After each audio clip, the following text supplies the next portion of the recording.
Item ಯಾವುದೇ ಇರಲಿ try ಮಾಡಿ ಆಚಿ ಚಿಕನ್ ಮಸಾಲಾ. ಆಚಿ ಚಿಕನ್ ಮಸಾಲಾ.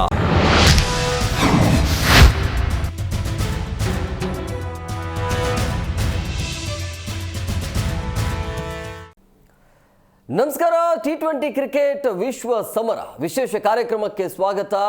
ನಾನು ಹೇಮಕುಮಾರ್. ಇವತ್ತು ಭಾರತ ಹಾಗೂ ಇಂಗ್ಲೆಂಡ್ ನಡುವೆ ಸೆಮಿಫೈನಲ್ ಕಾದಾಟ. ಇವತ್ತಿನ ಪಂದ್ಯ ಯಾರು ಗೆಲ್ತಾರೆ? ನೇರವಾಗಿ ಫೈನಲ್ನಲ್ಲಿ ನ್ಯೂಜಿಲೆಂಡ್ ವಿರುದ್ಧ ಆಡಬೇಕಾಗತ್ತೆ ಫೈನಲ್ ಪಂದ್ಯ. ಸೊ ಹಂಗಾಗಿ ಇವತ್ತು ಮಾಡು ಇಲ್ಲವೇ ಮಡಿ ಪಂದ್ಯ ಆಗುತ್ತೆ ಎರಡೂ ಟೀಮ್ಗೂ. ಸೊ ಹಂಗಾಗಿ ಎರಡು ಟೀಮನ್ನು ಹೋಲಿಕೆ ಮಾಡಿದ್ರೆ ಎರಡು ಟೀಮ್ ಕೂಡ ಸೇಮ್ ಆಗಿದೆ. ಅಂದರೆ ಸೂಪರ್ 8 ಆಗಿರ್ಬೋದು ಅಥವಾ ಲೀಗ್ ಹಂತದಲ್ಲೂ ಕೂಡ ಕೇವಲ ಒಂದೇ ಪಂದ್ಯವನ್ನು ಮಾತ್ರ ಸೋತಿರುವಂಥ ಎರಡು ಟೀಮ್. ಸೊ ಇವತ್ತು ಹೇಗಿರುತ್ತೆ ಅನ್ನುವಂಥ ಪಂದ್ಯ ಸಹಜವಾಗಿ ಕುತೂಹಲ ಇದೆ. ಇಂಗ್ಲೆಂಡು ಕೂಡ ಬಲಿಷ್ಠ ತಂಡ, ಭಾರತವು ಕೂಡ ಬಲಿಷ್ಠ ತಂಡವಾಗಿದೆ.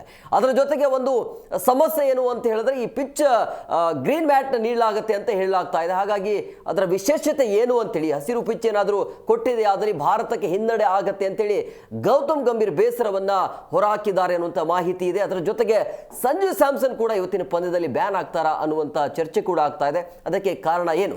ಅದರ ಜೊತೆಗೆ ಇವತ್ತು ಭಾರತ ಹಾಗೂ ಇಂಗ್ಲೆಂಡ್ ನಡುವೆ ಇರುವಂಥ ಸ್ಟ್ರೆಂತ್ ಮತ್ತು ವೀಕ್ನೆಸ್, ಪ್ಲೇಯಿಂಗ್ 11 ಯಾವ ರೀತಿಯಾಗಿರುತ್ತೆ, ಅದರ ಜೊತೆಗೆ ಟಾಸ್ ಈ ಪಂದ್ಯದಲ್ಲಿ ಎಷ್ಟು ಮುಖ್ಯ ಆಗುತ್ತೆ, ಇಲ್ಲದ್ರ ಬಗ್ಗೆ ಚರ್ಚೆ ಮಾಡ್ತಿದ್ದೆ. ಇವತ್ತಿನ ವಿಶೇಷ T20 ಕ್ರಿಕೆಟ್ ವಿಶ್ವ ಸಮರ.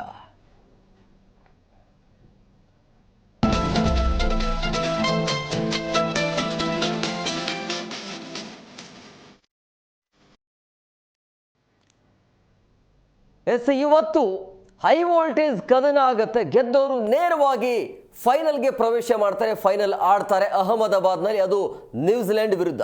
ಸೊ ಹಂಗಾಗಿ ಭಾರತ ಸತತವಾಗಿ ಈಗ ಇಂಗ್ಲೆಂಡ್ ವಿರುದ್ಧ 3ನೇ ಬಾರಿಗೆ ಸೆಮಿಫೈನಲ್ ಪ್ರವೇಶ ಮಾಡ್ತಾ ಇರುವಂಥ ಹಿನ್ನೆಲೆಯಲ್ಲಿ ಭಾರತಕ್ಕೂ ಕೂಡ ಸೇಡಿದೆ, ಇಂಗ್ಲೆಂಡ್ ಕೂಡ ಸೇಡಾಗುತ್ತೆ. 2022ರಲ್ಲಿ ಭಾರತಕ್ಕೆ ಹಿನಾಯ ಸೋಲಾಗುತ್ತೆ ಇಂಗ್ಲೆಂಡ್ ವಿರುದ್ಧ. 24ರಲ್ಲಿ ಆ ಸೇಡನ್ನು ತೀರಿಸಿಕೊಂಡಿದೆ. ಬಟ್ ಈಗ 26ರಲ್ಲಿ ಇಂಗ್ಲೆಂಡ್ ತೀರಿಸಿಕೊಳ್ಳುತ್ತಾ ಅಥವಾ ಭಾರತ ತೀರಿಸಿಕೊಳ್ಳುತ್ತಾ ಆ ಸೇಡನ್ನು ಅನ್ನುವಂಥ ಕುತೂಹಲ ಸಹಜವಾಗಿದೆ. ಜೊತೆಗೆ ಅಭಿಷೇಕ್ ಶರ್ಮಾ ಫಾರ್ಮಿಗೆ ಬರ್ತಾರಿಲ್ಲ, ಎಲ್ಲದ್ರ ಬಗ್ಗೆ ಚರ್ಚೆ ಮಾಡೋಣ. ಚರ್ಚೆ ಮಾಡೋದಕ್ಕೆ ನನ್ನ ಸಹೋದ್ಯೋಗಿಗಳು ಜಾಯ್ನ್ ಆಗಿದ್ದಾರೆ. ನಾನು ಅವ್ರನ್ನ ಕಾರ್ಯಕ್ರಮಕ್ಕೆ ವೆಲ್ಕಮ್ ಮಾಡ್ತೀನಿ. ಮೊದಲನೇದಾಗಿ ಪಾಟೀಲ್ ಅವರು ಜಾಯ್ನ್ ಆಗಿದ್ದಾರೆ. ಪಾಟೀಲ್ ಕಾರ್ಯಕ್ರಮಕ್ಕೆ ಆತ್ಮೀಯವಾದಂಥ ಸ್ವಾಗತ. ನೇನು ನಮ್ಮ ಜೊತೆಗೆ ಕೆಲವೇ ಕ್ಷಣಗಳಲ್ಲಿ ಪ್ರೇಮ್ ಅವರು ಕೂಡ ಜಾಯ್ನ್ ಆಗ್ತಾರೆ. ಪಾಟೀಲ್ ಈಗ ಪ್ರಮುಖವಾಗಿ ಇವತ್ತಿನ ಪಂದ್ಯ ಅಂತ ಬಂದಾಗ ಸೆಮೀಸ್ ಪಂದ್ಯ, ಯಾಕಂದರೆ ನೀವು ಗೆಲ್ಲಲೇಬೇಕು, ಇಲ್ಲಾಂದರೆ ಮನೆಗೆ ಬರಬೇಕಾಗತ್ತೆ. ಸೊ ಹಂಗಾಗಿ ಇಂಗ್ಲೆಂಡ್ ವಿರುದ್ಧ ಇರುವಂಥದ್ದು ಇದು ಎರಡು ಟೀಮ್ ಕೂಡ ಹೋಲಿಕೆ ಮಾಡಿದ್ರೆ ಸೇಮ್ ಟು ಸೇಮ್ ಅಂತ ಅನ್ಸುತ್ತೆ. ಅಂದರೆ 22ರಲ್ಲೂ ಕೂಡ ಅವ್ರು ಗೆದ್ದಿದ್ರು, 24 ನಾವು, 26ಗೆ ಯಾರು ಗೆಲ್ತಾರೆ ಅನ್ನೋದು ಇವತ್ತಿನ ಪಂದ್ಯ ಹೇಗಿರ್ತಾರೆ? ಖಂಡಿತ ನೋಡಿ, ನಾವು ಲೀಗ್ ಹಂತದಲ್ಲಿ ನಾವು ಒಂದು ಮ್ಯಾಚ್ ಕೂಡ ಸೋತಿಲ್ಲ, ತುಂಬ ಅದ್ಭುತವಾಗಿ ಆಡಿದ್ವಿ. ಅದರ ನಂತರ ಸೂಪರ್ 8ಗೆ ಬಂದ್ವಿ. ಬಟ್ ಇಂಗ್ಲೆಂಡ್ ಹಂಗಲ್ಲ, ಲೀಗ್ ಹಂತದಲ್ಲಿ ವೆಸ್ಟ್ ಇಂಡೀಸ್ ಜೊತೆಗೂ ಸೋತಿತ್ತದು. ಬಟ್ ಸೂಪರ್ 8ನಲ್ಲಿ ಇಂಗ್ಲೆಂಡ್ ಯಾವುದೇ ಒಂದು ಮ್ಯಾಚ್ ಕೂಡ ಸೋತಿಲ್ಲ. ಅಲ್ಲಿ ಆ ಒಂದು ಪ್ರದರ್ಶನ ತುಂಬ ಚೆನ್ನಾಗಿ ಬಂದಿದೆ ಅವರದು. ಬಟ್ ಸೂಪರ್ 8ನಲ್ಲಿ ನಾವು ಸೌತ್ ಆಫ್ರಿಕಾ ವಿರುದ್ಧ ಸೋತಿದ್ವಿ. ಬೇರೆ ಲೆಕ್ಕಾಚಾರಗಳು, ಆ ಲೆಕ್ಕಾಚಾರ ಈ ಲೆಕ್ಕಾಚಾರ, ಇವ್ರು ಬಂದರೆ ಹಾಗೆ ಇವ್ರು ಬಂದರೆ ಹಿಂಗೆ, ಈ ರನ್ ರೇಟು ಅದೆಲ್ಲ ಲೆಕ್ಕಾಚಾರದ ಮೇಲೆ ನಾವು ಸೆಮಿಫೈನಲ್ಗೆ ಈಗ ಎಂಟ್ರಿ ಕೊಡೋದಕ್ಕೆ ಕೊಂಡಿದ್ದೀವಿ, ಫೈನಲ್ಗೆ ಎಂಟ್ರಿ ಕೊಡೋದಕ್ಕೆ ಹೋಗ್ತಾ ಇದ್ವಿ.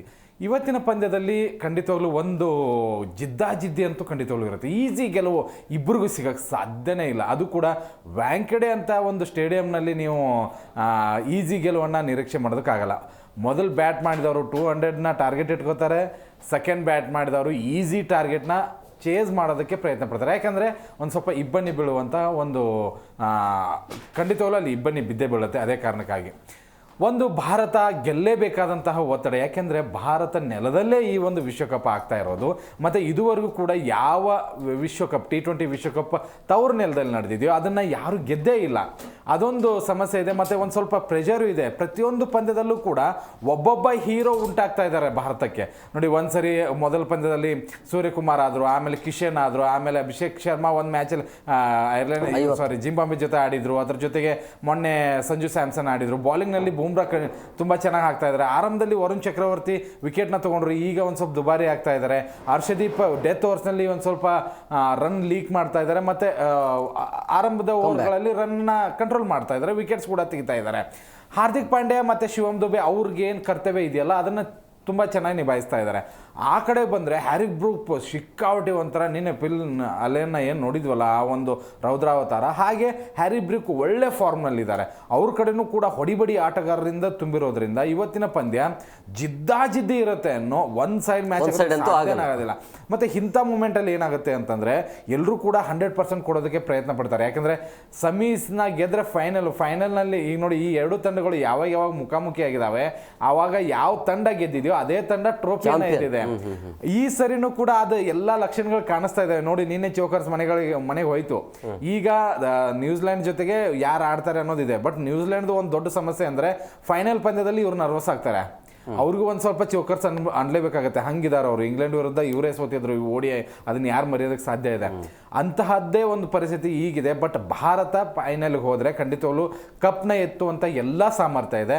ಬಟ್ ಇವತ್ತಿನ ಪಂದ್ಯ ಕ್ರೂಷಿಯಲ್ ಆಗುತ್ತೆ ಅಭಿಷೇಕ್ ಶರ್ಮಾ, ಇಶಾಂತ್ ಕಿಶನ್ಗೂ ಕೂಡ. ಯಾಕಂದರೆ ಇಶಾಂತ್ ಕಿಶನ್ ಆರಂಭದಲ್ಲೇನೋ ಅಬ್ಬರಿಸಿದ್ರು, ಬಟ್ ಕಳೆದ 2-3 ಮ್ಯಾಚ್ಗಳಿಂದ ಏನು ಅಂಥದ್ದೊಂದು ಪ್ರದರ್ಶನ ಅವ್ರ ಕಡೆಯಿಂದ ನಾವು ನಿರೀಕ್ಷೆ ಮಾಡೋದಕ್ಕೆ ಆಗ್ತಾ ಇಲ್ಲ.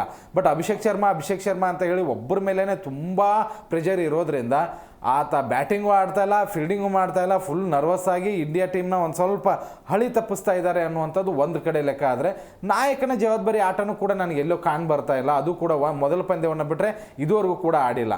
ಸಮಸ್ಯೆಗಳ ಆಗರ ಇದೆ, ಆದರೆ ಪ್ರತಿಯೊಂದು ಪಂದ್ಯದಲ್ಲಿ ಒಬ್ಬ ಹೀರೋ ಹುಟ್ಕೊಳ್ತಾ ಇರೋದ್ರಿಂದ ಭಾರತ ಈ ಒಂದು ಪಂದ್ಯದಲ್ಲೂ ಕೂಡ 1-2-3 ಜನ ಹೀರೋಗಳು ಹುಟ್ಕೊಂಡು ಈ ಒಂದು ಪಂದ್ಯವನ್ನು ಗೆದ್ದು ಫೈನಲ್ ಹೋಗ್ತಾರೆ ಅಂತ ಅನ್ಸುತ್ತೆ. ಎಸ್, ಮಾತಾಡೋಣ. ನಮ್ಮ ಜೊತೆಗೆ ಪ್ರೇಮ್ ಅವರು ಜಾಯ್ನ್ ಆಗಿದ್ದಾರೆ. ಅವ್ರನ್ನ ಕಾರ್ಯಕ್ರಮಕ್ಕೆ ವೆಲ್ಕಮ್ ಮಾಡ್ತೀನಿ. ಪ್ರೇಮ್ ಅವರ ಕಾರ್ಯಕ್ರಮಕ್ಕೆ ಆತ್ಮೀಯವಾದಂಥ ಸ್ವಾಗತ. Thank you. ಹಾಗೆಯೇ ಇವತ್ತು ಹೈ ವೋಲ್ಟೇಜ್ ಕದನ ಅಂತೂ ಇದ್ದೇ ಇರುತ್ತೆ. ಯಾಕಂದರೆ ಒನ್ ಸೈಡ್ ಪಂದ್ಯ ಅಂತೂ ಆಗಲ್ಲ, ನಿನ್ನೆ ಥರ ಆಗಿರೋದು.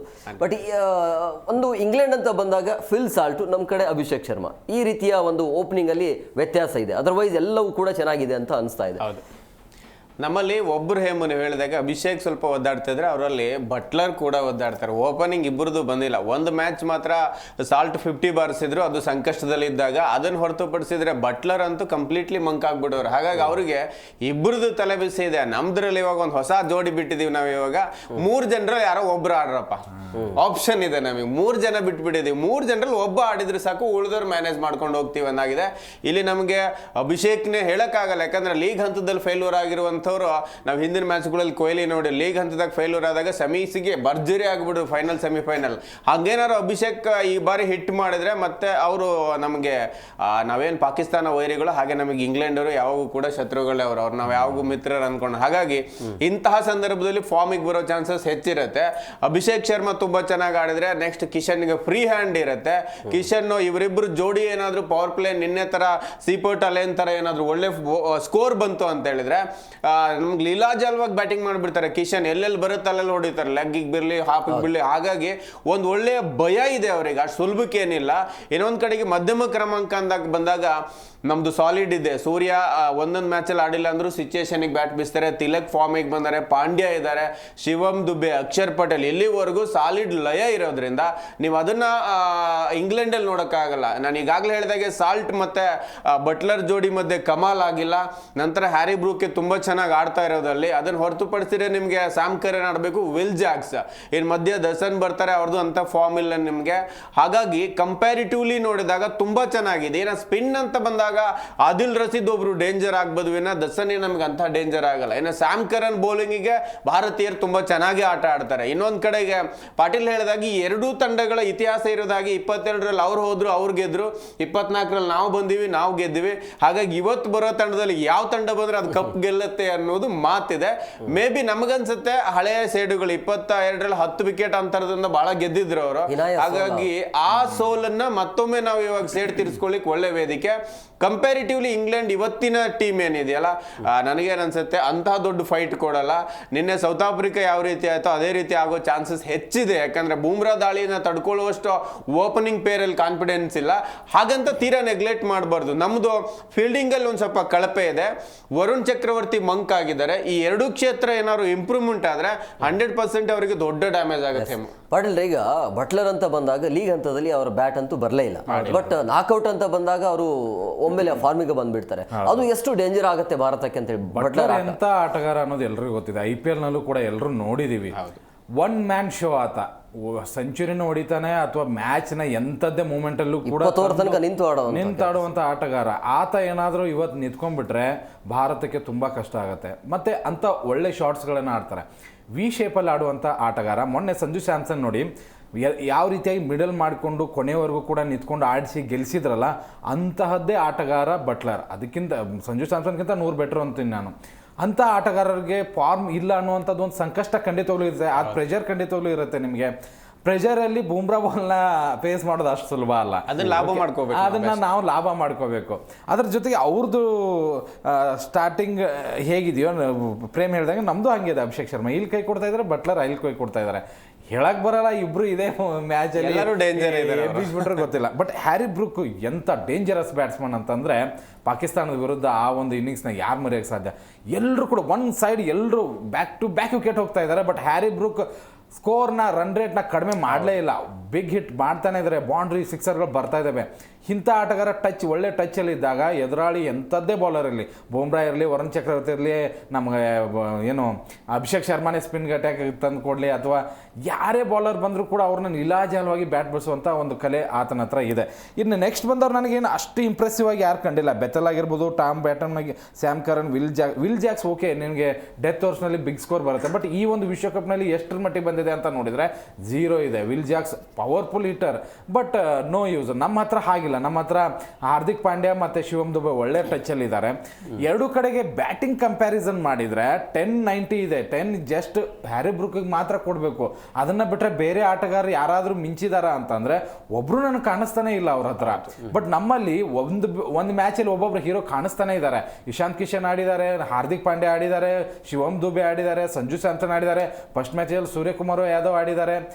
ಈ ಎಲ್ಲ ಫಾರ್ಮ್ನವರು ಕೂಡ ಒಂದ್ಸರಿಗೆ ಅಂದರೆ ಈ ಮ್ಯಾಚಲ್ಲಿ 100% ಕೊಟ್ಟು ಆಡಿದರೆ ಒಂದು 2-3 ಜನ ಅಕಸ್ಮಾತಾಗಿ ನಮ್ಮದು ಫಸ್ಟ್ ಬ್ಯಾಟಿಂಗೇ ಬಿತ್ತಪ್ಪ 220 ಫಿಕ್ಸ್ ಅಂತ ಅನ್ಕೊಂಬಿಡಿ. ಯಾಕಂದ್ರೆ ವಾಂಖೇಡೆ ಸ್ಟೇಡಿಯಂ ಬೇರೆ, ನೀವು ಕಡಿಮೆ ಗೆಲ್ಬೇಕು ಅಂತಂದ್ರೆ 220 ಮೇಲೇನೆ ಹೊಡಿಲೇಬೇಕು. 220 ಜಸ್ಟ್ ಆ ರನ್ ಅಷ್ಟೇ, ಅದ್ರ ಮೇಲೆ ಹೊಡೆದಿದ್ದು ನಮಗೆ ಬೋನಸ್. ಬಟ್ ಹಾಗಂತ ಹೇಳಿ ಇಂಗ್ಲೆಂಡ್ನ ನಾವು 220 ಕಟ್ಟಿ ಹಾಕಕ್ಕಾಗತ್ತಾ ಅಂತಂದ್ರೆ ವರುಣ್ ಚಕ್ರವರ್ತಿ ಮತ್ತು ಇನ್ನೊಬ್ಬರು ಅಕ್ಷರ್ ಪಟೇಲ್ ಅಷ್ಟರ ಮಟ್ಟಿಗೆ ಇಂಪ್ರೆಸಿವ್ ಮಾಡ್ತಾ ಇಲ್ಲ ಕಳೆದ 3-4 ಪಂದ್ಯಗಳನ್ನು ನಾವು ನೋಡ್ತಾ ಇದ್ರೆ. ಬಟ್ ಭಾರತದಲ್ಲಿ ಸ್ಪಿನ್ನೇ ಇಂಪಾರ್ಟೆಂಟು, ಬಟ್ ಸ್ಪಿನ್ನರ್ಗಳೇ ವರ್ಕೌಟ್ ಆಗ್ತಾ ಇಲ್ಲ ಅಂದಾಗ ಅದು ನಮಗೆ ತಲೆಬೇನೆ ಬರುತ್ತೆ. ಇವತ್ತಿನ ಪಿಚ್ ರಿಪೋರ್ಟ್ ಪ್ರಕಾರ ಇದು ವೇಗಿಗಳಿಗೆ ಹೆಲ್ಪ್ ಆಗುವಂಥದ್ದು. ಬೌನ್ಸಿ ಪಿಚ್ ಇರೋದ್ರಿಂದ ಒಬ್ಬರನ್ನ ಸ್ಪಿನ್ನರ್ನ ಆಡಿಸೋದು ಬೆಟ್ರಾ ಅಥವಾ ನೋಡಬೇಕು. ಯಾಕಂದರೆ ಸ್ಪಿನ್ ಅಟ್ಯಾಕ್ ಅಷ್ಟರ ಮಟ್ಟಿಗೆ ವರ್ಕೌಟ್ ಆಗಲ್ಲ ಇವತ್ತು. ಅಲ್ಲಿ ನಮ್ಮ ತಂಡದಲ್ಲಿ ಏನಾದರೂ ಚೇಂಜಸ್ ಮಾಡ್ಬೋದು ಅಂತ ಅನ್ಕೋತೀನಿ. ಬಟ್ ನಮ್ಮ ಕಡೆಗೆ ಅಭಿಷೇಕ್ ಶರ್ಮಾ ಫಾರ್ಮ್ನಲ್ಲಿ ಇಲ್ಲ, ಅವ್ರ ಕಡೆ ಬಟ್ಲರ್ ಇಲ್ಲ. ಇಬ್ಬರು ಫಾರ್ಮ್ನಲ್ಲಿ ಬರಲಿ, ಒಂದು ಒಳ್ಳೆ ರೋಮಾಂಚನಕಾರಿಯಾದಂಥ ಒಂದು ಮ್ಯಾಚ್ ಆಗಲಿ ಅಂತೀನಿ ಅಷ್ಟೇ. ಎಸ್ ಪ್ರೇಮ್ ಅವ್ರು, ಈಗ ಸ್ಯಾಮ್ ಕರ್ನ್ ಅವರು ಹೇಳ್ತಾರೆ ಇವತ್ತಿನ ಪಂದ್ಯದಲ್ಲಿ ಎಲ್ಲ ಪ್ರೇಕ್ಷಕರನ್ನು ನಾವು ಸೈಲೆಂಟ್ ಮಾಡ್ತೀವಿ ಅಂತೇಳಿ. ಅಂದರೆ 2023ರಲ್ಲಿ ಪ್ಯಾಟ್ ಕಮಿನ್ಸ್ ಅವರಿಗೆ ಯಾವ ರೀತಿಯ ಸ್ಟೇಟ್ಮೆಂಟ್ ಕೊಟ್ಟಿದ್ರಲ್ಲ ವಿಶ್ವಕಪ್ಪಲ್ಲಿ, ಅದೇ ರೀತಿಯಾಗಿ ಅಂದರೆ ಯಾವ ರೀತಿಯಾಗಿ ಪ್ಲಾನ್ ಮಾಡ್ಕೊಂಡು ಬಂದಿರಬಹುದು ಅಂತ, ಯಾವ ಒಂದು ಕಾನ್ಫಿಡೆಂಟ್ ಮೇಲೆ ಆ ರೀತಿ ಹೇಳಿಕೆ ಬರುತ್ತೆ ಅಂತ. ಒಂದು ಹೇಮು ಆಸ್ಟ್ರೇಲಿಯಾ ಇಂಗ್ಲೆಂಡ್ ಅಂತ ತಂಡ ಬಂದಾಗ ಮೈಂಡ್ ಗೇಮ್ಗಳನ್ನು ಆಡ್ತೇವೆ. ಅದು ಗ್ರೌಂಡಲ್ಲಿ ಇರ್ಬೋದು, ಗ್ರೌಂಡಿಂದ ಆಚೆ ಇರ್ಬೋದು. ಈ ಥರದ ಹೇಳಿಕೆಗಳನ್ನು ಕೊಟ್ಟಾಗ ನೀವೇನು ಮಾಡ್ತೀರಾ, ಆ ಹೇಳಿಕೆ ಆಧಾರದ ಮೇಲೆ ನಮ್ಮ ಆ ಸ್ಟ್ರೆಂತನ್ನು ಪ್ರೂವ್ ಮಾಡೋಕ್ಕೆ ಹೋಗ್ತೀವಿ. ಏನಾದರೂ ಮಾಡಿ ಹೊಡಿಬೇಕಲ್ಲ ಅನ್ನುವ ಈ ಥರದ ಎಡವಟ್ಟು ಆಗಲಿ ಯಾರೋ ಒಬ್ಬ, ಯಾಕಂದರೆ ಟೀಮ್ ಇಂಡಿಯಾದಲ್ಲಿರೋ ಯಂಗ್ ಪ್ಲೇಯರ್ಸ್ಗಳು ಅದನ್ನು ಜಿದ್ದಾಗಿ ತಗೊಳ್ಳಿ ಅನ್ನೋ ಕಾರಣಕ್ಕೆ ಹೇಳಿರ್ತಾರೆ. ಬಿಟ್ಟರೆ ಅವರ ತಂಡದಲ್ಲಿ ಫೈಟ್ ಬ್ಯಾಕ್ ಅನ್ನೋದೇನಿಲ್ಲ. ಆನ್ ಫೀಲ್ಡ್ ಇರ್ಬೋದು, ಆಫ್ ಫೀಲ್ಡ್ ಇರ್ಬೋದು, ಈ ಸ್ಲಡ್ಜಿಂಗ್ನ ನಾವು ಹೇಳಿಕೆಗಳನ್ನು ಈ ಪಾಕಿಸ್ತಾನ ಇರ್ಬೋದು, ಆಸ್ಟ್ರೇಲಿಯಾ ಇರ್ಬೋದು, ಇಂಗ್ಲೆಂಡ್ ಇರ್ಬೋದು, ಈ ತಂಡದ ಆಟಗಾರರು ಎದುರಾಳಿ ತಂಡದ ಆಟಗಾರರ ಮನೋಬಲವನ್ನು ಕುಗ್ಗಿಸ್ಲಿಕ್ಕೆ ಅಥವಾ ಅದ್ರ ಮೇಲೆ ಅವರು ಆಕ್ಚುಲ್ ಪ್ಲಾನ್ ಅನ್ನು ಮರ್ತು ಬಿಡ್ಲಿ ಅನ್ನೋ ಕಾರಣಕ್ಕೆ ಹೇಳಿಕೆಗಳನ್ನು ಕೊಡ್ತಾರೆ. ಇದು ಬೇರೆ, ಇದ್ರ ಹಿಂದೆ ಬೇರೆ ಏನಿಲ್ಲ, ಅಂಥದ್ದೊಂದು ಸ್ಟ್ರೆಂತ್ ಇಲ್ಲ. ಪಾಟೀಲ್ ಹೇಳಿದಾಗ ನಮಗೆ ಇಬ್ಬರು ಫಾರ್ಮಲ್ಲಿ ಇಲ್ಲ ಅಂತ ನಾವು ಒಬ್ಬರು ಅಭಿಷೇಕ್ ಶರ್ಮಾಗೆ ಒದ್ದಾಡ್ತಿದ್ರೆ, ಅಲ್ಲಿ ನಿಮಗೆ ಬಂಟನ್ ಅವ್ರು ತಗೊಂಬಂದು ಸ್ಪೆಷಲ್ ಆಗಿ ಅಕಾಡೆಮಿಕ್ ಏರಿಯಲ್ಲಿ ತುಂಬ ಚೆನ್ನಾಗಿ ಆಡಿದ್ದಾರೆ, ಅಲ್ಲಿ ಲೀಗ್ಗಳು ಚೆನ್ನಾಗಿ ಆಡಿದಾರೆ ಅಂತ ಬಂಟನ್ ಎತ್ಕೊಂಡ್ಬಂದ್ರೆ ಬಂಟನ್ ಬ್ಯಾಟ್ ಇದಾರೋ ಇಲ್ಲ ಅಂತಾನೆ ಯಾರಿಗೂ ಅವ್ರ ಹೆಸರೇ ಕೇಳದಿರೋ ತುಂಬ ಜನ ಇದ್ದಾರೆ. ಹಾಗಾಗಿ ಸ್ಯಾಮ್ ಕರನ್ ಒಬ್ಬ, ವಿಲ್ ಜಾಕ್ಸ್ ಒಬ್ಬ, 3 ಜನ ಹ್ಯಾರಿ ಬ್ರೂಕ್ ಸೇರಿಕೊಂಡು ಮ್ಯಾಚ್ ಗೆಲ್ಲಿಸ್ತೀನಿ ಅಂದ್ರೆ ಅದು ಕ್ರಿಕೆಟ್ ಅಲ್ಲ. ಕ್ರಿಕೆಟ್ ಸಾಂಘಿಕ ಪ್ರದರ್ಶನ ಇರಬೇಕು. ಒಂದ್ ಕಡೆಗೆ ಬಟ್ಲರ್ ಡೇಂಜರ್ ಇರ್ಬೋದು, ಹಾಗಂತ ಅಭಿಷೇಕ್ ಶರ್ಮಾ ಡೇಂಜರ್ ಅಲ್ವಾ? ಈ ಬಾರಿ ನಂಬರ್ 1 ರ್ಯಾಂಕಿಂಗ್ ಇಟ್ಕೊಂಡಿರೋ ಆಟಗಾರ, ಆತ ಏನಾದ್ರು ಫಾರ್ಮಿಗೆ ಬಂದ್ರೆ ಏನಾಗುತ್ತೆ? ಹಾಗಾಗಿ ನಾವು ಇಲ್ದೇ ಇರೋ ಕತೆ ಹೇಳಕ್ಕಾಗಲ್ಲ. ಒಂದು ಅಡ್ವಾಂಟೇಜ್ ಅಂದ್ರೆ ನಮ್ಗೆ ಬೂಮ್ರಾ ಪ್ಲಸ್ ಅಲ್ಲಿ ಇರೋದು, ಅವ್ರಿಗೆ ಡಿಸ್ಅಡ್ವಾಂಟೇಜ್ ಅಂದ್ರೆ ಅರ್ಚರ್ ಫಾರ್ಮ್ ಅಲ್ಲಿ ಇಲ್ದೇ ಇರೋದು. ಅರ್ಚರ್ ಫಾರ್ಮ್ ಇಲ್ದೇ ಇರೋದ್ರಿಂದ ಹೊಸ ಬಾಲಲ್ಲಿ ಗಿಮಿಕ್ ಮಾಡಕ್ ಆಗ್ತಾ ಇಲ್ಲ. ಅದನ್ನೇ ನಿಮಗೆ ಅರ್ಚರ್ ಎಷ್ಟು ಫಾಸ್ಟ್ ಹಾಕ್ತಾರೋ ಅಷ್ಟು ಫಾಸ್ಟ್ ಅಭಿಷೇಕ್ ಶರ್ಮಾ ಆಡ್ತಾರೆ. ಅವರಲ್ಲಿ ಅಟ್ಯಾಕಿಂಗ್ ಅಂತ ಬೌಲಿಂಗ್ ಅಂತ ಬಂದಾಗ ಸ್ಪಿನ್ ಅಟ್ಯಾಕ್ ಮಾಡ್ಲಿಕ್ಕೆ ಇಲ್ಲ. ಒಂದು ಕಡೆಗೆ ನಮಗನ್ಸುತ್ತೆ ನಾವು ನ್ಯೂಜಿಲೆಂಡ್ ತಂಡದ ನೀನೆ ಒಂದು ನಾಯಕನಾಗಿ ಒಂದು ಜವಾಬ್ದಾರಿಯುತ ಜೊತೆಗೆ ಒಂದು ಪ್ಲಾನ್ ಏನಂತ ಹೇಳಿದ್ರೆ ಹೇಮ, ಒಂದು ಅಲ್ಲಿ ಪಾರ್ಟ್ ಟೈಮ್ ಸ್ಪಿನ್ನರ್ಗಳನ್ನ ಬಳಕೆ ಮಾಡ್ಕೊಳ್ತಾ ಇದ್ದಾರೆ. ವರ್ಕ್ ಆಗುತ್ತೆ ಇಲ್ಲ ಅಂತ ನೋಡಿ ಸುಮ್ಮನೆ ಆಡಿಸ್ತವ್ರೆ. ರಚಿನ್ ರವೀಂದ್ರ ವರ್ಕೌಟ್ ಆಗ್ತದೆ. ಆ ಲೆಕ್ಕಾಚಾರ ಹೋದಾಗ ಅಭಿಷೇಕ್ ಒಳ್ಳೆ ಸ್ಪಿನ್ನರು, ನಮಗೆ ತಿಲಕ್ ವರ್ಮಾ ಕೂಡ ಒಳ್ಳೆ ಹೇಳಿದ್ರೆ ವಿಲ್ ಜಾಕ್ಸ್ ಕೂಡ ಚೆನ್ನಾಗಿ ಮಾಡ್ತಿದ್ದಾರೆ. ನಿಜ, ಅದನ್ನ ನೋಡ್ಬಿಟ್ಟೆ ನಾವು ಪಾರ್ಟ್ ಟೈಮ್ ಸ್ಪಿನ್ನರ್ ಯಾಕೆ ಬಾಲ್ ಕೊಡ್ತಾ ಇಲ್ಲ ಅನ್ನೋದು ಒಂದು ಪ್ರಶ್ನೆ. ನಮ್ಮಲ್ಲೂ ಕೂಡ ಇಬ್ರು ತುಂಬಾ ಒಳ್ಳೆ ಸ್ಪಿನ್ನರ್ ಇದ್ದಾರೆ. ಅಭಿಷೇಕ್ ಇರ್ಬೋದು, ಹಾಗೇನೆ ನಮ್ಗೆ ತಿಲಕ್ ವರ್ಮಾ ತುಂಬಾ ಚೆನ್ನಾಗಿ ಮಾಡ್ತಾರೆ, ಡಮ್ಮಿ ಏನಿಲ್ಲ ಅವ್ರು. ಹಾಗಾಗಿ ಒಂದು ಚಾನ್ಸಸ್ ನೋಡ್ಕೋಬಹುದು. ಯಾಕಂದ್ರೆ ವರುಣ್ ಫೇಲ್ ಆಗಿರೋದ್ರಿಂದ ನೋಡ್ಬಹುದು. ಅಥವಾ ನನ್ನ ಪ್ರಕಾರ ಏನಲ್ಲಿ ಬ್ಯಾಟಿಂಗ್ ಫ್ರೆಂಡ್ಲಿ ಪಿಚ್ ಇದೆ, ದೊಡ್ಡದೇನಾಗಲ್ಲ. ಕುಲ್ದೀಪ್ ಎಕ್ಸ್ಪೀರಿಯನ್ಸ್ ಇದೆ. ಒಂದ್ ವೇಳೆ ಪಿಚ್ ಆಗತಿಲ್ ಇಲ್ಲ ಅಂತ ಹೇಳಿದ್ರು ಕಂಟ್ರೋಲ್ಡ್ ಬೌಲಿಂಗ್ ಮಾಡೋ ಚಾನ್ಸಸ್ ಇದೆ. ಹಾಗಾಗಿ ನನ್ನ ಪ್ರಕಾರ ಬ್ಯಾಟ್ಸ್ಮನ್ ಫಾರ್ಮ್ ಗಿಲ್ದರಿಗೆ ಅಟ್ಯಾಕ್ ಮಾಡ್ಲಿಕ್ಕೆ ಅವ್ರು ಬೆಸ್ಟ್. ನಿನ್ನೆ ನೋಡಿ ಸೌತ್ ಆಫ್ರಿಕಾ ಸೋಲಿಕ್ಕೆ ಪ್ರಮುಖ ಕಾರಣ ಅವರಲ್ಲಿ ಸ್ಪಿನ್ನಿಂಗ್ ಅಟ್ಯಾಕ್ ಇಲ್ಲ. ಫಾಸ್ಟ್ ಬೌಲಿಂಗ್ ಎಷ್ಟು ಫಾಸ್ಟ್ ಆಗ್ತದೆ ಅಷ್ಟು ಫಾಸ್ಟ್ ಹೊಡಿತಿದ್ರು. ಅದೇ ನಿಮಗೆ ಸ್ಯಾಂಟ್ನರ್ ಆರಂಭಕ್ಕೆ ಸ್ಪಿನ್ನರ್ ತಂದು 2 ವಿಕೆಟ್ ಎತ್ಕೊಂಡ್ರು. ಮಧ್ಯಮ ಕ್ರಮಾಂಕ ರಚಿನ್ ರವೀಂದ್ರ ಅವರು ಮತ್ತೆ ಅಟ್ಯಾಕ್ ಮಾಡಿದ್ರು. ಹಾಗಾಗಿ ಎಲ್ಲ ಒಂದ್ ಕಡೆಗೆ ಡೌನ್ ಆಯ್ತು ಸ್ಕೋರ್. ಆ ಪ್ಲಾನ್ ಇಂಡಿಯಾ ಮಾಡ್ಕೊಂಡ್ ಬರ್ಬೋದು. ಯಾಕಂದ್ರೆ ಇಂಗ್ಲೆಂಡ್ ಅಲ್ಲೂ ಕೂಡ ಬ್ಯಾಟಿಂಗ್ ಬಲ ತುಂಬಾ ಕಮ್ಮಿ ಇದೆ ಕಂಪ್ಯಾರಿಟಿವ್ಲಿ. ನನಗನ್ಸುತ್ತೆ ಹೇಳಿಕೆ ಮಾತ್ರ ಆಗಿರುತ್ತೆ. ಇವತ್ತು ಭಾರತ ಅತ್ಯುತ್ತಮವಾಗಿ ರನ್ ರೇಟ್ ಇಂದ ಗೆಲ್ತಾರೆ. ಜೊತೆಗೆ ಡಿಪೆಂಡಿಂಗ್ ಚಾಂಪಿಯನ್ ಇದುವರೆಗೂ ಪಾಟೀಲ್ ಹೇಳಿದಾಗ ಯಾರು ಆಗಿಲ್ಲ. ಭಾರತಕ್ಕೆ ಅದನ್ನೆಲ್ಲ ಪ್ರೂವ್ ಮಾಡೋ ಸದಾವಕಾಶ ಇದೆ. ನಾವು ಒಂದು ಸೋಲ್ಬೇಕಾಗಿತ್ತು. ನಿನ್ನೆ ಸೌತ್ ಆಫ್ರಿಕಾಗೆ ಅದೇ ಎಲ್ಲೂ ಒಂದು ಸೋಲ್ದೆ ಅಲ್ಲಿ ಸೋತ್ ಬಿಟ್ರು. ನಾವು ಒಂದು ಸೋತ್ ಬಂದಿದ್ದೇವೆ. ಮೇ ಬಿ ನಾವು ಈ ಬಾರಿ ಚಾಂಪಿಯನ್ ಆಗೋದ್ರಲ್ಲಿ ಚಾನ್ಸ್ ಯಾರು ಕಿತ್ಕೊಳ್ಳಕ್ ಸಾಧ್ಯ ಇಲ್ಲ. ಅದು ಇಂಗ್ಲೆಂಡ್ ಹೇಳಿಕೆಯಿಂದನೂ ಸಾಧ್ಯ ಇಲ್ಲ. ನ್ಯೂಜಿಲೆಂಡ್ ಸೆಮಿಫೈನಲ್ಗೆ ಬಂದ್ರು ಸಾಧ್ಯ ಇಲ್ಲ ಅನ್ನೋದು ನನ್ನ ಅಭಿಪ್ರಾಯ ಇವತ್ತಿನ ಫಾರ್ಮ್ ನೋಡಿದ್ರೆ. ಪಾಟೀಲ್ ರೀ, ಇವತ್ತಿನ ಟಾಸ್ಕ್ ಎಷ್ಟು ಮುಖ್ಯ ಆಗತ್ತೆ? ಟಾಸ್ ತುಂಬಾ ಇಂಪಾರ್ಟೆಂಟ್. ಯಾಕಂದರೆ ನೀವು ವಾಂಖೇಡೆ ಸ್ಟೇಡಿಯಂನಲ್ಲಿ ಆಡ್ತಾ ಇದ್ದೀರಾ ಅಂತಂದರೆ ನಿಮಗೆ ಚೇಜಿಂಗೇ ತುಂಬ ಇಂಪಾರ್ಟೆಂಟ್ ಆಗೇ ಆಗುತ್ತೆ. ಹೌದು, ಚೇಸಿಂಗ್ ಇದ್ದರೆ ಒಂದು 70% ಆ ತಂಡಕ್ಕೆ ಮಾರ್ಕ್ಸ್ ಕೊಟ್ಬಿಡ್ಬೇಕು. ಯಾಕೆಂದರೆ ಡ್ಯೂ ಬೀಳುತ್ತೆ, ಅದ್ರ ಜೊತೆಗೆ small pitch, batting friendly pitch, ಒಬ್ಬ ನಿತ್ರು ಕೂಡ ಮ್ಯಾಚ್ನ ಟರ್ನ್ ಮಾಡುವಂಥ ಕೂಡ ಪಾಟೀಲ್ 11 ವಿಶ್ವಕಪ್ ಅಲ್ಲೇ ಬಂದಿರೋದು ನೋಡಿ. 2011 ವಿಶ್ವಕಪ್ ಕೂಡ ನಾವು ಅಲ್ಲೇ ಗೆದ್ದಿದ್ದು. ಮತ್ತೆ ಇನ್ನೊಂದು ಕೋ ಇನ್ಸಿಡೆಂಟ್ ಹೇಳ್ತೀನಿ ಅಂದ್ರೆ 2011 ವಿಶ್ವಕಪ್ನಲ್ಲಿ ನಾವು ದಕ್ಷಿಣ ಆಫ್ರಿಕಾ ವಿರುದ್ಧ ಒಂದೇ ಒಂದ್ಸರಿ ಸೋತಿದ್ದು. ಆಮೇಲೆ ನಾವು ವಿಶ್ವಕಪ್ನ ಗೆದ್ವಿ. ಬೇರೆ ಯಾವ ತಂಡದ ಜೊತೆನೂ ಸೋತಿರ್ಲಿಲ್ಲ. ಸೌತ್ ಆಫ್ರಿಕಾ ಈ ಸರಿನೂ ಕೂಡ ಸೌತ್ ಆಫ್ರಿಕಾ ಜೊತೆಗೆ ಸೋತಿದ್ದೀವಿ. ಈ ಸರಿನೂ ವಿಶ್ವಕಪ್ ಗೆಲ್ಲೋದು ಪಕ್ಕ ಅಂತ ಅನ್ಸುತ್ತೆ ನನಗೆ ಯಾಕೋ. ಬಟ್ ಪಿಚ್ ಪ್ರಕಾರ ಹೋದ್ರೆ ಒಂದ್ ಸ್ವಲ್ಪ ಹುಲ್ಲುಗಾವಲು ಜಾಸ್ತಿ ಇದೆ ಇವತ್ತು. ಅಂದ್ರೆ ಅಷ್ಟರ ಮಟ್ಟಿಗೆ ಫ್ಲಾಟ್ ಪಿಚ್ ಕೊಟ್ಟಿಲ್ಲ. ಅದೇ ಕಾರಣಕ್ಕಾಗಿ ಬೌನ್ಸ್ ತುಂಬಾ ಚೆನ್ನಾಗುತ್ತೆ. ಇದನ್ನ ಭಾರತದ ಜಸ್ಪ್ರೀತ್ ಬುಮ್ರಾ ಮತ್ತು ಹರ್ಷದೀಪ್ ತುಂಬಾ ಚೆನ್ನಾಗಿ ಉಪಯೋಗಿಸ್ಕೊಳ್ತಾರೆ. ಬಟ್ ಅಲ್ಲಿ ಅರ್ಚರ್ ಒಳ್ಳೆ ಬೌನ್ಸಿ ಬೌಲರ್. ಬಟ್ ಕಳೆದ ಒಂದು ವಿಶ್ವಕಪ್ ಸರಣಿಯನ್ನ ನೋಡಿದ್ರೆ ಅಷ್ಟರ ಮಟ್ಟಿಗೆ ಹೇಳ್ಕೊಳ್ಳುವಂಥ ಇಂಪ್ರೆಸಿವ್ ಬೌಲಿಂಗು ಇಲ್ಲ, ವಿಕೆಟ್ಸು ಬಿದ್ದಿಲ್ಲ, ರನ್ ಕಂಟ್ರೋಲ್ ಮಾಡಿಲ್ಲ, ಪವರ್ ಪ್ಲೇನಲ್ಲಿ ಚೆನ್ನಾಗಿ ಹಾಕಿಲ್ಲ, ಡೆತ್ ಓವರ್ಸ್ನಲ್ಲಿ ಚೆನ್ನಾಗಿ ಹಾಕಿಲ್ಲ. ಅಟ್ರ್ ಫ್ಲಾಪ್ ಪ್ರದರ್ಶನ ಆಗಿದೆ. ಇನ್ನು ಅವ್ರ ಕಡೆಗೆ ಇನ್ನೊಬ್ಬ ತುಂಬಾ ಇಂಪಾರ್ಟೆಂಟ್ ಅಂತಂದ್ರೆ ರಶೀದ್ ಖಾನ್. ಬಟ್ ಇವತ್ತಿನ ಪಿಚ್ ಏನಿದೆ ಅಂದ್ರೆ ಬ್ಯಾಟಿಂಗ್ ಫ್ರೆಂಡ್ಲಿ ಪಿಚ್ ಇದೆ, ಸ್ಪಿನ್ ವರ್ಕೌಟ್ ಆಗಲ್ಲ. ಇದೇ ಕಾರಣಕ್ಕಾಗಿ ಬೌಲಿಂಗ್ನಲ್ಲಿ ಸಿಕ್ಕಾಪಟ್ಟಿ ಪ್ರಾಬ್ಲಮ್ಸ್ ಇರೋದು ಆ ತಂಡಕ್ಕೆ.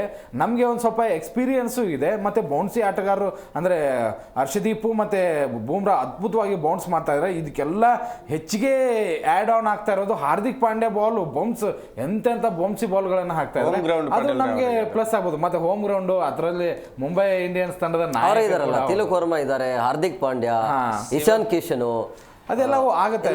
ಬಟ್ ಒಂದೇನು ಅಂತಂದ್ರೆ ತುಂಬಾ ಓವರ್ ಕಾನ್ಫಿಡೆನ್ಸ್ ನಲ್ಲಿ ಹೋಗಕ್ಕೆ ಆಗೋದೇ ಇಲ್ಲ ನಾವು. ಯಾಕೆಂದ್ರೆ ಹ್ಯಾರಿ ಬ್ರೂಕ್ ನೋಡಿದಿಲ್ಲ, ಓವರ್ ಕಾನ್ಫಿಡೆನ್ಸ್ ಪಾಕಿಸ್ತಾನಕ್ಕೆ ಇದ್ದಿದ್ದನ್ನ ಹೇಗೆ ಚೆಚ್ಚಿ ಬಿಸಾಕ್ಬಿಟ್ರು.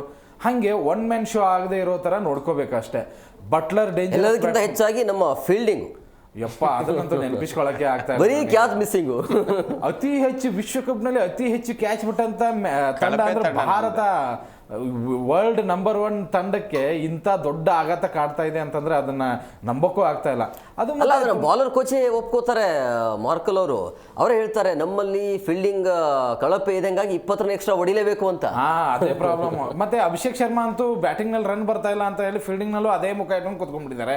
ಆ ಫೀಲ್ಡಿಂಗ್ ನಲ್ಲಿ ಎಲ್ಲಿಯಾದ್ರೂ ಬಂದು ಅಯ್ಯೋ ಇದನ್ನ ಬಿಟ್ರೆ ಮತ್ತೆ ಬೈತಾರಪ್ಪ ಅನ್ನೋಂಥ ಟೆನ್ಷನ್ಗೆ ಅದನ್ನೂ ಬಿಡ್ತಾರೆ. ಮತ್ತೆ ರನ್ನು ತುಂಬಾ ಲೀಕ್ ಮಾಡ್ತಾ ಇದ್ದಾರೆ.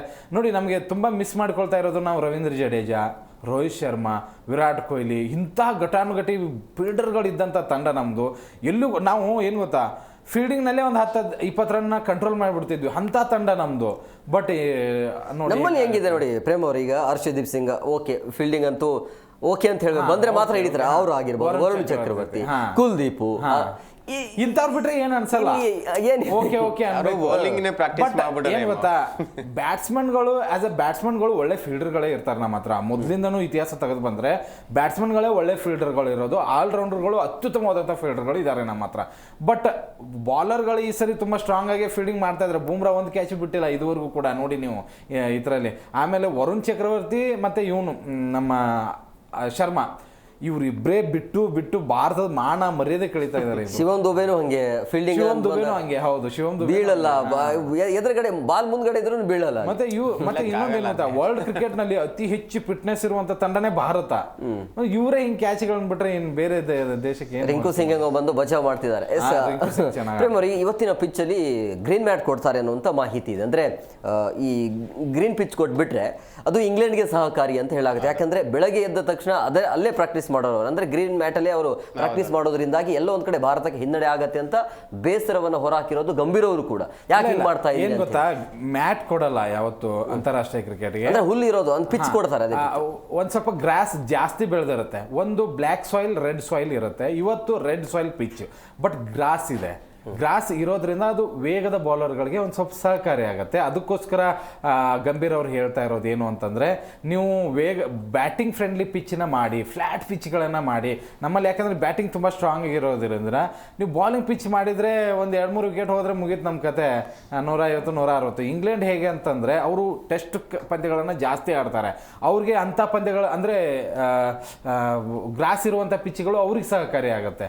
ಆ ಕಾರಣಕ್ಕಾಗಿ ಅವರು ಗಂಭೀರ್ ಅವರು ಈ ಒಂದು ಸ್ಟೇಟ್ಮೆಂಟ್. ಒಂದು ಹೆಮ್ಮು ಯಾವುದೇ ಕಾರಣಕ್ಕೂ ಯಾವುದೇ ಪಿಚ್ ಆಗಲಿ, ಈಗ ಆಲ್ರೆಡಿ ಅವರು ವೀಕ್ನೆಸ್ ಇರೋ ಬ್ಯಾಟ್ಸ್ಮನ್ಗಳು ಯಾರ್ಯಾರು ಇದ್ದಾರೆ, ಇಂಡಿಯಾ ಒಮ್ಮೆ ಸೋತಿದೆ, ಟೀಕೆಗಳನ್ನು ಅನುಭವಿಸಿದ್ದಾರೆ. ಸೋಷಿಯಲ್ ಮೀಡಿಯಾ ಟೀಕೆಗಳು ಸಮೇತ ಇವತ್ತು ಪ್ಲೇಯರ್ನ ರೀಚ್ ಆಗ್ತವೆ. ಹಿಂದೆ ಆಗಿರಲಿಲ್ಲ, ಕಷ್ಟ ಇತ್ತು. ಇವತ್ತು ಎಷ್ಟು ಟೀಕೆಗಳಿದೆ ತಂಡದ ಮೇಲೆ, ವೈಯಕ್ತಿಕವಾಗಿ ನಾವು ಕ್ಯಾಚ್ ಬಿಟ್ಟಾಗ ಎಷ್ಟು ಟೀಕೆ ಇದೆ ಅಂತ ಗೊತ್ತಿದೆ. ಒಂದು ಕಡೆಗೆ ನಮಗೆ ಅಭಿಷೇಕ್ ಶರ್ಮಾನು ಒಳ್ಳೆ ಪ್ಲೇಯರ್, ಟೈಮ್ ಸರಿ ಇಲ್ದಾಗ ಆ ಥರ ಎಲ್ಲ ಆಗ್ತಾ ಇರ್ತವೆ, ಏನು ಮಾಡೋಕ್ಕಲ್ಲ, ತಿದ್ಕೋಬೇಕು. ಜೊತೆಗೆ ಭಾರತವನ್ನು ಸೌತ್ ಆಫ್ರಿಕಾ ಹೇಗೆ ಸೋಲ್ಸಿತ್ತಂದ್ರೆ, ಯಾವ ಬ್ಯಾಟ್ಸ್ಮನ್ಗೆ ಎಲ್ಲಿ ವೀಕ್ನೆಸ್ ಇದೆ, ಅಭಿಷೇಕ್ ಶರ್ಮಾ ಒಳ್ಳೆ ಸ್ಪೀಡ್ ಬಾಲ್ನ ಅದು ಮೈ ಮೇಲೆ ಹಾಕಿದ್ರೆ 6 ಹೊಡಿತಾರೆ ಅಂತ ಅವ್ರಿಗೆ ಹೊರಗಡೆ ಇಟ್ಟು ಬೌಲಿಂಗ್ ಮಾಡಿದ್ರು. ನಾವು ಅಗೇನ್ ಒಂದು ಒಳ್ಳೆ ಫಾರ್ಮ್ ಕಂಡ್ಕೊಳ್ಳಿಕ್ಕೆ ಸಾಲ್ಟ್ ಮತ್ತೆ ಬಟ್ಲರ್ ಕಾಯ್ತಾ ಇರಬೇಕಾದ್ರೆ ಅವರಿಬ್ರು ಡೇಂಜರಸ್ ಪ್ಲೇಯರ್ ಅಂತ ಗೊತ್ತಿದ್ದಾಗ ಅವ್ರ ವೀಕ್ನೆಸ್ ಏನು, ಈಗ ಹೇಗೆ ಔಟ್ ಆಗ್ತಿದ್ದಾರೆ ಅದ್ರ ಮೇಲೆ ಪ್ಲಾನ್ ಮಾಡ್ಕೊಂಬಂದು ಇವತ್ತು ಕೂಡ ಅವ್ರನ್ನ ಪೆವಿಲಿಯನ್ ಕಳಿಸ್ಬೇಕಿಲ್ಲ, ಅದು ನಮಗೆ ಮೈನಸ್ ಆಗಿಬಿಡುತ್ತೆ. ಆ ನಿಟ್ಟಿನಲ್ಲಿ ಆಡಬೇಕು. ಬಂಟನ್ ಹೇಳಿ ಕೇಳಿ ಬಿಗ್ ಹಿಟ್ಟರ್, ಅವ್ರ 3ನೇ ಕ್ರಮಾಂಕದಲ್ಲಿ ಆತನ ಬೇಗ ಪೆವಿಲಿಯನ್ ಪೆರೇಡ್ ಮಾಡಬೇಕು. ಅವ್ನು ಎಲ್ಲಿ ವೀಕ್ನೆಸ್ ಇದೆ ಅದೇ ಕಾರಣಕ್ಕೆ ಒಂದು ಪ್ರಾಪರ್ ಪ್ಲಾನ್ ಜೊತೆ ಇವತ್ತು ಬರಬೇಕು. ಒಂದೇ ಮಿಸ್ಟೇಕ್ ಇರೋದು ಫೀಲ್ಡಿಂಗು, ಅದನ್ನ ಬದಲಾವಣೆ ಮಾಡ್ಕೊಳ್ಳೇಬೇಕು. ಜೊತೆಗೆ ಶಿವಮ್ ದುಬೆ ಮತ್ತೆ ನಮಗೆ ಇಲ್ಲಿ ಮಿಡ್ಲ್ ಆರ್ಡರ್ ಬಹಳಷ್ಟು ಅಂತಂದ್ರೆ ಹಾರ್ದಿಕ್ ಪಾಂಡ್ಯ, ಇವ್ರದ್ದು ಹೋಮ್ ಗ್ರೌಂಡ್ ಅಂದ್ರೆ ಅಲ್ಲೇ ಹುಟ್ಟಿ ಬೀಳ್ದು ಅಲ್ಲೇ ಆಡಿದವರು, ಹಾಗಾಗಿ ಅದು ಯಾವುದೇ ವ್ಯವಸ್ಥೆ ಬಂದರೂ ಆಡ್ತಾರೆ. ಇನ್ನು ಉಳಿದ ತಿಲಕ್ ವರ್ಮಾ ಅವರು ಬೇರೆ ಕಡೆ ಆಗಿದ್ರು ಕೂಡ ಆ ಮುಂಬೈ ತಂಡಕ್ಕೆ ಆಡೋದ್ರಿಂದ ಅಲ್ಲೇ ತುಂಬಾ ಹೆಚ್ಚು ಕಾಲ ಕಳೆದಿದ್ದಾರೆ. ಜೊತೆಗೆ ಮುಂಬೈ ಗ್ರೌಂಡು ಇಂಡಿಯಾಗೆ ತುಂಬಾ ಲಕ್ಕಿ ಗ್ರೌಂಡ್. ಅದರ ಹೇಳೋ ಒಂದು ಏನಪ್ಪಾ ಅಂತ ಹೇಳಿದ್ರೆ, ಇವತ್ತು ನನ್ನ ಪ್ರಕಾರ ಏನೇ ಒಂದು ಕೆಲಸ ಮಾಡಿದ್ರು ಟಾಸ್ ಬಹಳ ಮಹತ್ವ ವಹಿಸುತ್ತೆ. ಆರಂಭಿಕವಾಗಿ ನಾವು ಟಾಸ್ ಗೆದ್ದಾಗ ನಾನು ಇನ್ನೇನು ಅದನ್ನ ಹೇಳಿದ್ದೆ, ಯಾರು ಟಾಸ್ ಗೆಲ್ತಾರೆ 50% ಮ್ಯಾಚ್ ಮೊದಲೇ ಗೆದ್ದು ಬಿಡ್ತಾರೆ ಅಂತ. ನಿನ್ನೆ ಹಂಗಾಗಿತ್ತು, ನ್ಯೂಜಿಲೆಂಡ್ ಟಾಸ್ ಗೆದ್ದು ಅವ್ರನ್ನ ಬ್ಯಾಟಿಂಗ್ ಕಳಿಸಿದಾಗ ಅವ್ರು ಒಂದು ಹೋಗಿದ್ರು. ನಾವು ಇಲ್ಲಿ ಅಷ್ಟೇನೆ ಟಾಸ್ ಗೆಲ್ಬೇಕು, ಹೇಳಿ ಕೇಳಿ ಚೇಜಿಂಗ್ ಫ್ರೆಂಡ್ಲಿ ಪಿಚ್ ಅದು. ಟಾಸ್ ಗೆದ್ದಿವಿ ಅಂದ್ರೆ ಹೇಮ ಅವ್ರು 230 ರನ್ ಹೊಡೆದ್ರು ಇಂಡಿಯಾ ಗೆಲ್ತಾರೆ. ಹಾಗಾಗಿ ಇವತ್ತು ಟಾಸ್ ಸೂರ್ಯಕುಮಾರ್ ಈ ಹಿಂದೆನೂ ಗೆದ್ದಿದ್ದಾರೆ ಕ್ರೂಸಿಯಲ್ ಇದ್ದಾಗ, ಇವತ್ತು ಟಾಸ್ ಗೆದ್ದಿವಪ್ಪ ನಾವು ಅಂತ ಹೇಳಿದ್ರೆ 100% ವಿನ್ ಆಗ್ಬೋದು. ಜೊತೆಗೆ ಅವರು ಡಮ್ಮಿ ಇದ್ದಾರೆ, ಅವರು ಒಂದಿಷ್ಟು ಪ್ಲೇಯರ್ ಆಡ್ತಾ ಇಲ್ಲ ಅನ್ನೋದನ್ನ ಇವರು ಅತಿಯಾಗಿ ನಾವು ಕಾನ್ಫಿಡೆನ್ಸ್ ಲೆವೆಲ್ ಅಲ್ಲಿ ಬರಕ್ ಹೋಗ್ಬಾರ್ದು. ಅವ್ರನ್ನ ಇವತ್ತು ನಾವು ಡಮ್ಮಿ ಮಾಡಬೇಕು ಅನ್ನೋ ಲೆವೆಲ್ ಅಲ್ಲಿ ಪ್ಲಾನ್ ಮಾಡ್ಕೊಂಡ್ ಬಂದ್ರೆ ಇಂಡಿಯಾ ಗೆಲ್ಬಹುದು. ಇಲ್ಲ ಅಂತ ಹೇಳಿದ್ರೆ Buttler, Salt very dangerous. Yes, ಇನ್ನು ಅಭಿಷೇಕ್ಗೆ ಒಂದು ಒಳ್ಳೆ ಅವಕಾಶ ಇದೆ ಇವತ್ತು ಹೀರೋ ಆಗೋದಕ್ಕೆ. ಯಾಕಂದ್ರೆ ಇಂಗ್ಲೆಂಡ್ ಕಡೆಯಿಂದ ಓಪನಿಂಗ್ ಸ್ಪೀಡ್ ಬೌಲರ್ಸ್ ಬರ್ತಾರೆ, ಸ್ಪಿನ್ನಿಂಗ್ ತರಲ್ಲ. ಸೊ ಇದು ಒಳ್ಳೆ ಅವಕಾಶ ಅಭಿಷೇಕ್ ಶರ್ಮಾಗೆ ಒಂದು ವಾಪಸ್ ಖಂಡಿತವಾಗ್ಲೂ plan A, plan B, plan C ಇದ್ದೇ ಇರುತ್ತೆ. ಅದೇನಂತೂ ಮಾಡಿರ್ತಾರೆ. ಅಭಿಷೇಕ್ ಶರ್ಮಾ ಯಾರು ವಿಕೆಟ್ ಹೋಗ್ತಾ ಇದ್ದಾರೆ, ಎಂತ ಬಾಲ್ ಹಾಕಿದ್ರೆ ವಿಕೆಟ್ ಹೋಗ್ತಾ ಇದ್ದಾರೆ ಅಂತ. ಈ ಫಸ್ಟ್ ಇಡೀ ಇಂಟರ್ನ್ಯಾಷನಲ್ ಕ್ರಿಕೆಟ್ನಲ್ಲಿ ಗೇಮ್ ಪ್ಲ್ಯಾನ್ನ ಮಾಡೋದ್ರಲ್ಲಿ ಫಸ್ಟ್ ನಂಬರ್ 1 ಆಸ್ಟ್ರೇಲಿಯಾ, ಸೆಕೆಂಡ್ ಇರೋದೇ ಇಂಗ್ಲೆಂಡು. ಓಕೆ, ಇಂಗ್ಲೆಂಡ್ನವರು ಎಂಥ ಮೈಂಡ್ ಗೇಮ್ ಆಡ್ತಾರೆ ಅಂದರೆ, ಈ ಒಬ್ಬ ಬ್ಯಾಟರ್ನ ಹೀಗೆ ಬಾಲ್ ಹಾಕಿದರೆ ಹೀಗೆ ವಿಕೆಟ್ ತೆಗಿಬೇಕು, ಹೀಗೆ ಸ್ಲೆಡ್ಜಿಂಗ್ ಮಾಡಬೇಕು, ಈ ಥರ ಬಾಲರ್ಗಳನ್ನ ಇಳಿಸಿ ಒಂದು ಸ್ವಲ್ಪ ಇರಿಟೇಟ್ ಮಾಡಿದರೆ ಇವ್ರು ಹಿಂಗೆ ವಿಕೆಟ್ ಹೋಗ್ತಾರೆ. ಇದನ್ನು ತುಂಬ ಚೆನ್ನಾಗಿ ಮಾಡೋರು ಅವರು ಎರಡೇ, ಆಸ್ಟ್ರೇಲಿಯಾ ಮತ್ತು ಇಂಗ್ಲೆಂಡು. ಇದನ್ನ ಇವತ್ತು ಮಾಡ್ತಾರೆ 100%. ನನಗೆ ಅನ್ಸಿದ ಮಟ್ಟಿಗೆ ಅಭಿಷೇಕ್ ಶರ್ಮಾ ಇವತ್ತು ಸ್ಪಿನ್ನೇ ಇಳಿಸ್ತಾರೆ ಅವರು. ಇಲ್ಲ ಅಂತಂದ್ರೂ ಕೂಡ ವೇಗದ ಬಾಲರ್ ವಿಲ್ ಜಾಕ್ಸನ್ ತರಬಹುದು. ವಿಲ್ ಜಾಕ್ಸನ್, ಆದಿಲ್ ರಶೀದ್ ಒಳ್ಳೆ ಬಾಲರ್ಸ್ ಇದ್ದಾರೆ. ಫಸ್ಟ್ ಬ್ಯಾಟ್ ಇದ್ದವರು ಗೆಲ್ಬೇಕಂದ್ರೆ ಎಷ್ಟು ಟಾರ್ಗೆಟ್ ಕೊಡಬೇಕು? 220 ಮಿನಿಮಮ್ ಯಾವುದೇ ಟೀಮ್ ಇರಲಿ, ಯಾವುದೇ ತಂಡ ಇರಲಿ, ಮಿನಿಮಮ್ 220. ಇಂಗ್ಲೆಂಡ್ ಏನಾದರೂ 220 ಹೊಡೆದ್ರೂ ಕೂಡ ಫೇವ್ರೆಟ್ ಇಂಡಿಯಾನೇ ಇರುತ್ತೆ. ಅಷ್ಟರ ಮಟ್ಟಿಗೆ ನಾವು ಕಾನ್ಫಿಡೆನ್ಸ್ ಅಲ್ಲಿ ಇದೀವಿ. ಯಾಕಂದ್ರೆ ಸಂಜು ಸ್ಯಾಮ್ಸನ್ ಆಗಿರ್ಬೋದು, ಬೇರೆ ಆಟಗಾರರು ಒಳ್ಳೆ ಫಾರ್ಮ್ ಅಲ್ಲಿ ಇರೋದು. ಯುವರಾಜನ್ ಕೆಣಕಿ 6 ಹೊಡಿಸ್ಕೊಂಡು ಇದೇ ಟೀಮು. ಆಗ ಯುವರಾಜ್ ಕೆಣಕಿದ್ರು ಮೇ ಬಿ ಅವರು okay, thank you very much ಇಬ್ಬರಿಗೂ ಇಷ್ಟೊತ್ತು ಕಾರ್ಯಕ್ರಮಕ್ಕೆ ಜಾಯ್ನ್ ಆಗಿದ್ದಕ್ಕೆ. ಎಸ್, ನೋಡಿದ್ರಲ್ಲ ವೀಕ್ಷಕರೇ, ಇವತ್ತು ಸೆಮಿಫೈನಲ್ ಕಾದಾಟ ಇದೆ. ಸಂಜೆ 7 ಗಂಟೆಗೆ ಈ ಪಂದ್ಯ ಆರಂಭ ಆಗುತ್ತೆ. ಟಾಸ್ಕ್ ಅನ್ನೋದು ಬಹಳ ಇಂಪಾರ್ಟೆಂಟ್ ಆಗುತ್ತೆ. ಯಾವ ಟೀಮ್ ಟಾಸ್ ಗೆಲ್ಲುತ್ತೆ ಆ ಟೀಮ್ ಆಲ್ಮೋಸ್ಟ್ ಆಲ್ ಗೆದ್ದಂಗೆ ಆಗುತ್ತೆ. ಯಾಕಂದರೆ ಚೇಂಜಿಂಗ್ ಪಿಚ್ ಇರೋದ್ರಿಂದಾಗಿ ಬಹುಶಃ ಟಾಸ್ ಬಹಳ ಇಂಪಾರ್ಟೆಂಟ್ ಆಗುತ್ತೆ. ಸೊ ಈ ಪಂದ್ಯವನ್ನು ಯಾರು ಕೂಡ ಮಿಸ್ ಮಾಡ್ಕೊಳ್ಬೇಡಿ. ನೋಡಿ, ಮಜಾ ಮಾಡಿ, ಎಂಜಾಯ್ ಮಾಡಿ ಅಂತ ಹೇಳ್ತಾ ಇವತ್ತಿನ ಕಾರ್ಯಕ್ರಮವನ್ನು ಮುಗಿಸ್ತೀವಿ. ನೋಡ್ತಾ ಇರಿ ಜಿ ಕನ್ನಡ ನ್ಯೂಸ್, ಸತ್ಯವೇ ಸುದ್ದಿಯ ಜೀವಾಳ.